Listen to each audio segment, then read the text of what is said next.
Welcome back, dear friends, to another exciting episode. We finally got her moving, the whole head together, the eyes sorted out, and the mouth, which I must remember to adjust to its quieter.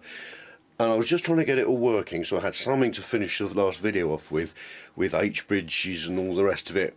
Struggling with that, got it moving, but the plan is, dear friends, to run it from a Teensy and a Teensy soundboard. They are brilliant things. They're microcontrollers, or the Teensy is a microcontroller like the Arduino, but it's much, much faster. So fast, in fact, that it can read along with the soundboard audio files. It can apply a huge variety of effects, filters to them, real time, and then play them and play multiple sound files and get on with other stuff at the same time. Brilliant. So that's what we're going to start working on today. Hair. That was the other thing I forgot to mention at the end of the last video. If you remember, I discovered it was going to take 31 or probably more like 35 hours to print the hair, 3D print it, which is absolutely ridiculous. Crazy stuff. All the energy, all the filament, 60 metres of filament, all sorts. And I was suddenly thinking to me, Sen, like you do, hang on a minute. With the Is It Time for Tea machine and the Victoria, the singing automaton, they were much bigger, the heads, and I bought doll's wigs for them, specialist ones, and they were quite expensive, and then the dog kept eating them. It was great. But I thought, hang on a minute, this head is smaller. How much would it cost? Can you get them? 10.5 inches circumference is a head, and £7.50, and I got one. I looked it up on all over the place, found one on eBay. Oh, that's so exciting, I cannot tell you. So, what I've been doing during the meanwhile is to print the top of her head. And here it is. It's only taken a very long time to print. I don't know why I decided to print it this way around. Hang on, let me get it off and I'll show you. For some reason, I decided to print it upside down, which means you get a lovely finish this way, and then you get this support structure, which I'll have to snap off, over the top bit. And I can't remember why I did it like that. I have no idea. I think it would be much quicker to print it the proper way up, and then you just need the support structure inside. It doesn't matter what sort of finish it has. But I've made 2 screw holes for M3 screws, which I haven't obviously made the holes in this version yet, but the next version there'll be a screw hole, tap screw hole there and there to fix it together.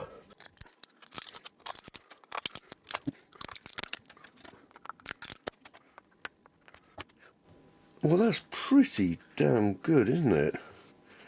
Look, she has a head. Ooh, how lovely. Right, it's time to unpack the wig wherever it's gone. There it is. Let's see what she looks like with hair. Even to my eyes, that does not look right.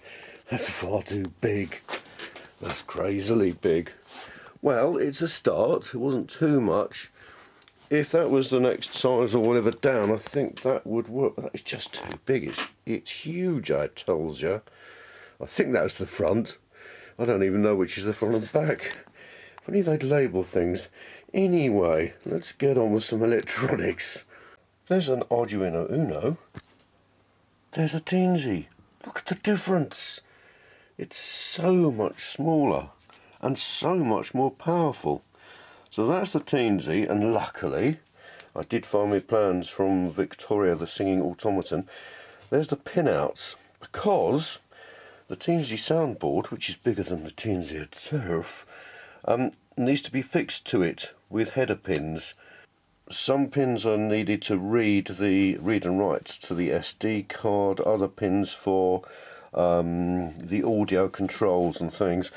So I'm going to solder them together, and this time, rather than using standard length header pins, which means that I soldered it all wrong to start with, then too close, then I had to unsolder it, then I couldn't get...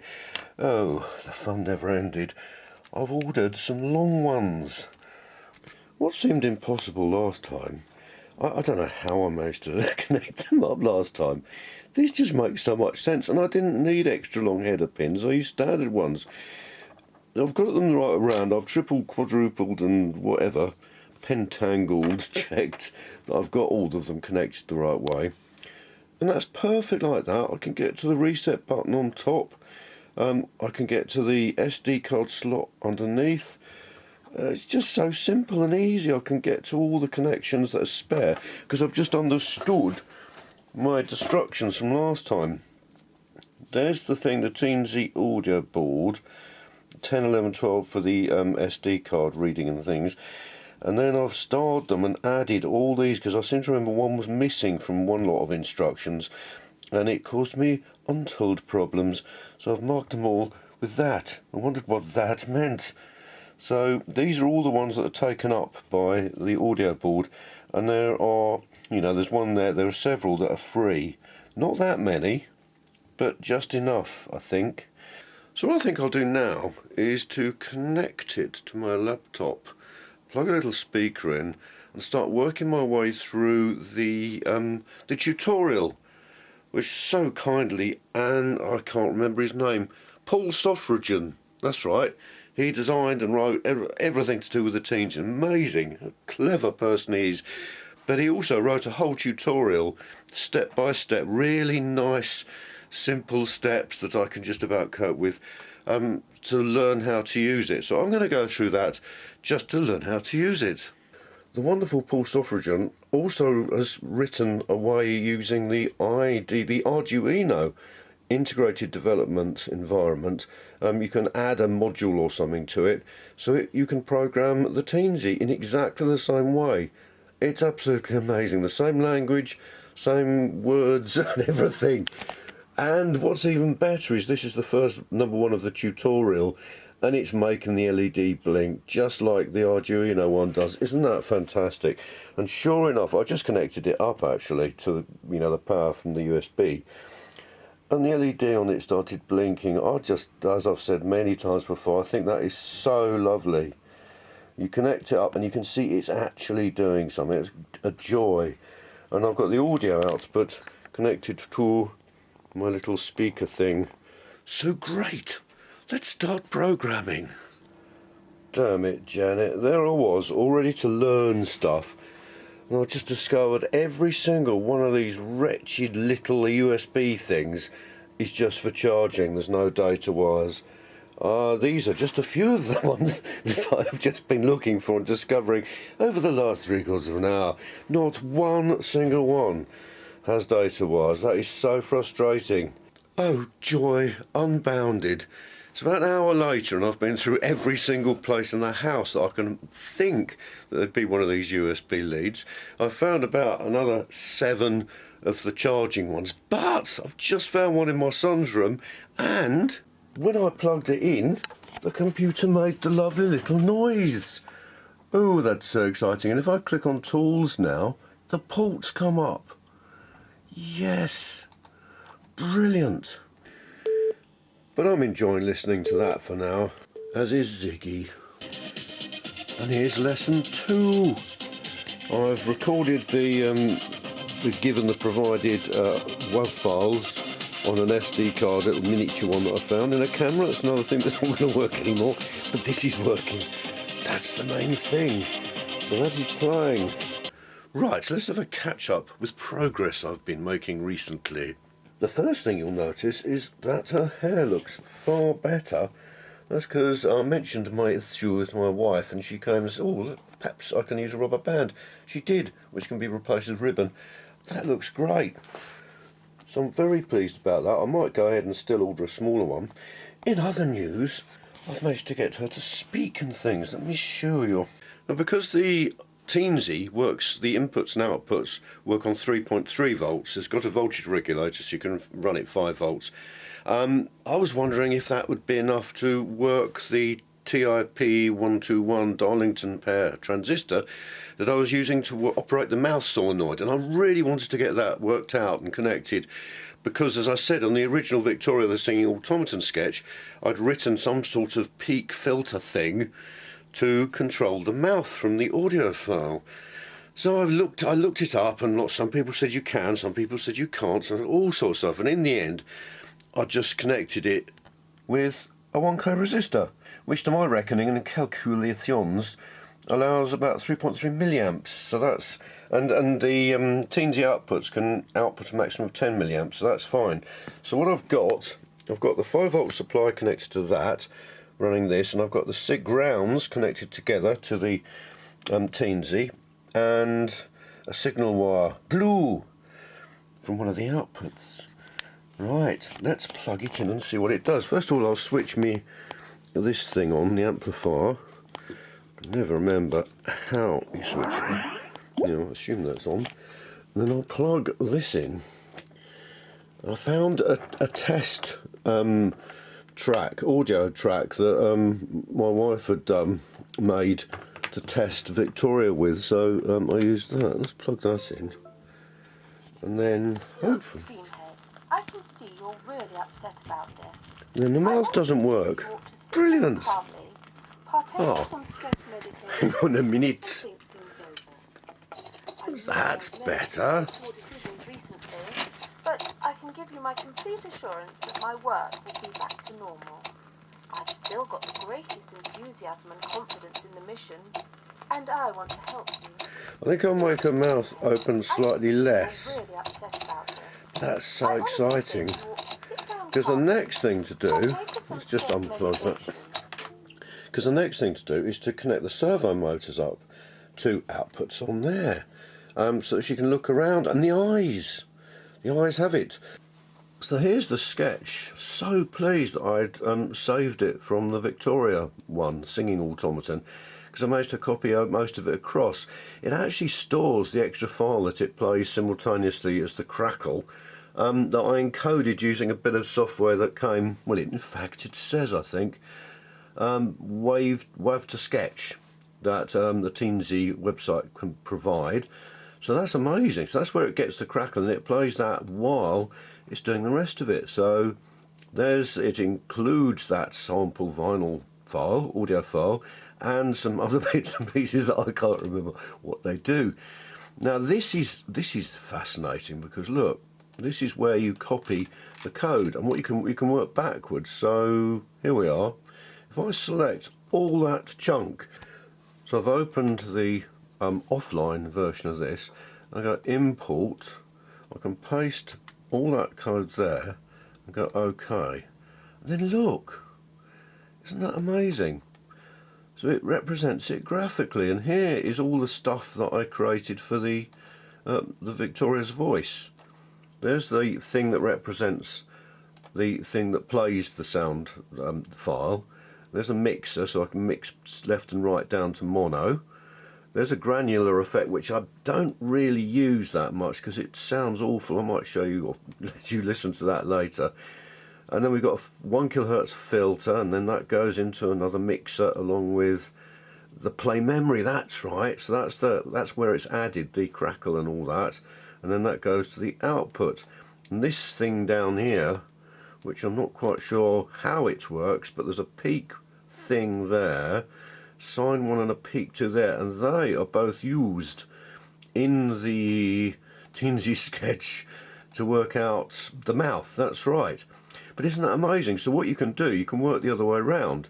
You can drag things and create your own ideas and organisation of all these dozens and dozens of different sound effects, filters and things, and then you can export it, drop it into your sketch where it's just at the top, and then when you compile it, it'll, oh, the Teensy, oh, it's just amazing. Then you set up other bits. I'll tell it which pins for the SD card to read and things. And again, with other systems that I've experimented with, it was so complicated, but it isn't with this. And then you go to setup, which runs once. So I've said that pin mode 2 is out, so pin 2 is an output, mouth solenoid. I did have an opto isolator, but I thought, blow caution to the wind this time, I'll connect it via a resistor, and it worked. And even better still with the Teensy, you can tell each pulse width modulated output what frequency you want it, because again it started whistling. Analog right frequency, pin 2, I want it 20 kilohertz, that's right, too high to hear. Isn't that amazing? You can't do that with the Arduino. And then it starts everything up, all the different, you set the mixer gains and other things, because you can change them through your software whenever you want, which is handy. Voice distortion, that's the 1000 kilohertz 1000 hertz, not kilohertz, bats and things, 1000 hertz frequency filter, which adds a bit of distortion, thankfully. There's the granular thing, which was meant to be wow and flutter, but it really doesn't sound right. So I tend to comment that out and don't start it. I'll show you that in a second. Mouth solenoid peak, it does all this stuff and I can't remember most of it. Checks that it can read the SD card. Couple of millis counters, and then it starts. And it comes, one of the examples comes with one of these arrays with the names of each of the sound files you've got. And then you can call it just by stating a file number, which is handy, so I thought I'd use that because I can never remember these reference stars. So here's the loop that goes round and round and round. It says if it's not playing, then play file name being the reference to the name in whatever, I don't know. Then I don't remember why I did this. If frames per second is greater than 24, this is the peak thing. It adds hiss and crackle and stops if you stop the audio file playing, and then this is the peak detection thing that works the mouth. So I can, with this lovely Teensy, I'll say analog right to 205, and that'll be 200 duty cycle of 205 or whatever is it out of 255 at 20 kilohertz. So lovely. So that switches on, and if it's not equal to 1, then it switches off. Well, flutter, that's just too much. I'll show you that now, actually. Right, so to get the granular effect working, let's take that out, and then we'll upload it. I'll just let you hear her one more time without granular. Look, Steamhead, I can see you're really upset about this. I honestly think I'll switch the mouth off so you can hear her. Partake of some stress medication and think things over. I know I've made some very poor decisions recently, but I can give you my complete assurance that my work will be back to normal. You can hear the rising and falling pitch, which is lovely, but the granular effect just adds lots and lots of distortion. It's taking, well, granules, I suppose. It just spoils the sound of it, I think. Let me know what you think, or if you indeed know how to set up the, I think it's 6 or 7 different settings on the granular thing, because, well, obviously I learnt it at the time, but it's long gone and I don't think I ever fully understood it. Any help greatly appreciated. So now it's time to add the servo library and see what mess we get into with that conflicting with different pins and things. Fingers crossed. Well, the servo motor works, but our old problem is back. I need to do some more research. That's better. I checked in a chart I found, and, well, it's not very clear. This is clearer. And found that pin 3 shares the same timer as pin 2, which is why it was all going wrong. But just using 4 and 5 is fine. Pin 2 is left alone. Excellent. It seems to be working. Isn't that lovely? Oh, I'm so pleased that I've just been able to transfer that sketch straight across with the new numbers for the servos. Oh, she's looking at me. The thing is, sometimes when she moves, it starts vibrating, just hits the resonant frequency on their head and things. I've still got to solve that problem.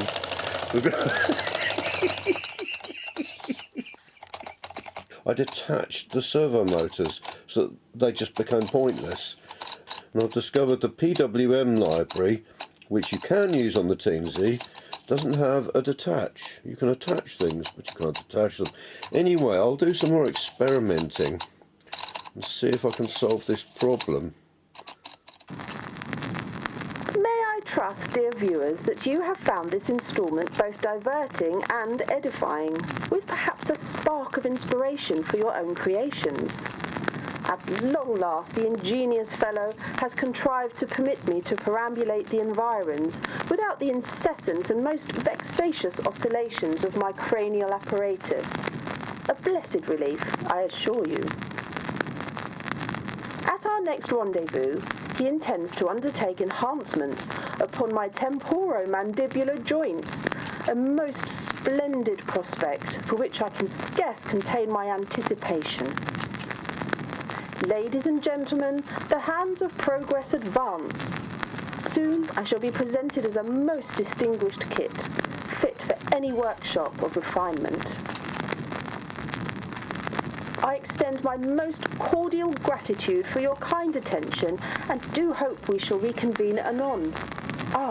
And should your curiosity incline you further, you shall find his mechanical dispatches and mercantile wares via that wondrous bazaar known as Etsy, linked within the commentary below. Until our paths cross again, I remain yours in brass and steam.